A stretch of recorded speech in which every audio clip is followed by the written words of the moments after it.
एक नारी है, ब्याही है ना तो कुंवारी है, करती है पति का श्रृंगार। बताओ कौन सी नारी है। नमस्कार दोस्तों, स्वागत है आपका मेरे YouTube चैनल हिंदी कहानी 555 में। आज मैं आपके लिए एक ऐसी पहेली लेकर आया हूं जिसका जवाब जितना चौंकाने वाला है उतना ही इसका मतलब भी बहुत गहरा है। जब मैंने ये पहेली पहली बार सुनी तो मैं भी कुछ पल के लिए चुप रह गया। मन में सोच चलने लगी कि आखिर ये कौन सी नारी हो सकती है, न ब्याही है न कुंवारी है, फिर भी अपने पति का श्रृंगार करती है।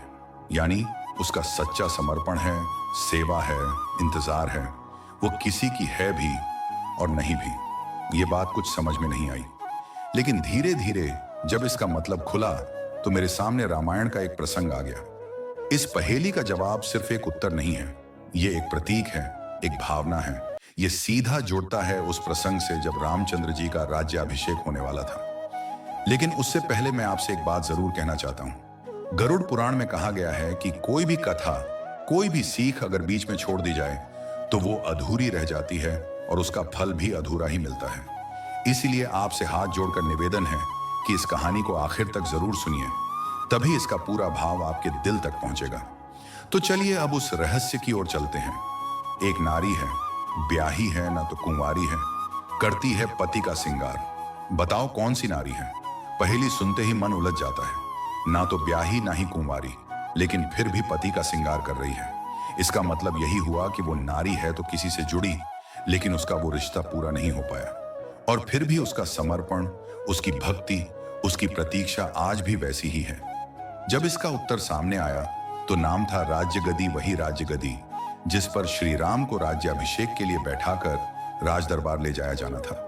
वही राज्य गदी जिसे बड़े प्यार से सजाया गया था, जैसे किसी दुल्हन को सजाया जाता है। उस पर चंदन लगाया गया था, फूलों से उसे महकाया गया था और उसका हर हिस्सा जैसे राम के स्वागत के लिए तैयार था।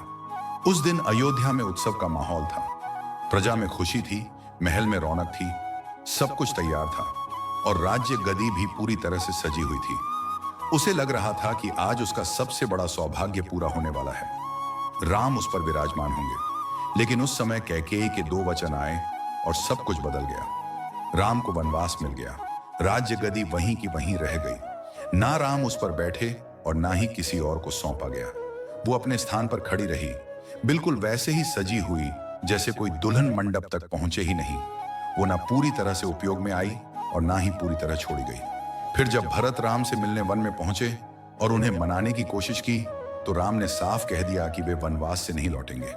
लेकिन उन्होंने अपनी खड़ाऊं भरत को दी और कहा कि इन्हें अयोध्या ले जाकर राज्य गदी पर रख देना। अब सोचिए उस स्थिति को, राज्य गदी पर ना राम बैठे और ना ही वह खाली रही। उस पर राम की खड़ाऊं रखी गई और वही प्रतीक बन गई राम के शासन का, राम की उपस्थिति का। राज्य गदी जो कभी राम के स्वागत की प्रतीक्षा में थी, अब राम के प्रतीक के साथ अयोध्या के शासन का माध्यम बन गई। वो ना पूरी तरह अपनाई गई, ना पूरी तरह ठुकराई गई। उसने राम का श्रृंगार किया, लेकिन राम स्वयं उस पर नहीं विराजे। इसीलिए जब कोई पूछे कि वो कौन सी नारी है जो ना ब्याही है ना कुंवारी है, लेकिन फिर भी पति का श्रृंगार करती है, तो जवाब है राज्य गदी। वो प्रतीक्षा का रूप है, वो त्याग की छाया है और वो उस प्रेम का उदाहरण है जो बिना साथ के भी निभाया जाता है। राज्य गदी ने कभी शिकायत नहीं की, वो बस खड़ी रही, सजी हुई, शांत और समर्पित, अपने राम के लौटने के इंतजार में।